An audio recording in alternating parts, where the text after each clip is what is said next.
হ্যাঁ নোচ মানে নাক, হ্যাঁ নিন মানে ঠোঁট, হ্যাঁ আম মানে বলো ফেস মানে বলো মুখমণ্ডল, হ্যাঁ ইয়ার মানে কান, আর তারপরে কি আছে হেয়ার এই টুথ মানে কান, এই হ্যাঁ তারপরে নেক মানে খাট, শোল্ডার মানে কান, আর্ম মানে পিঠ,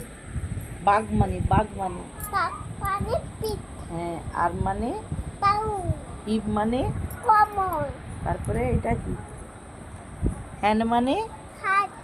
রিস্ট মানে কবজি, ফিঙ্গার মানে হাতলাফু, নেল মানে নখ, লেগ মানে পা, হিল মানে গোড়ালি, ফুট মানে বাবা, হ্যাঁ এইটা বলো বলো টমেটো মানে টমেটো, ক্যাবেজ মানে না এটা গ্রেপস মানে গ্রেপস আগুন, তারপরে এটা বলো এটা বলো বলবো তো এইটা বলো আমি গরুর ওরকম করা হবে না। ওরকম বেশ একসঙ্গে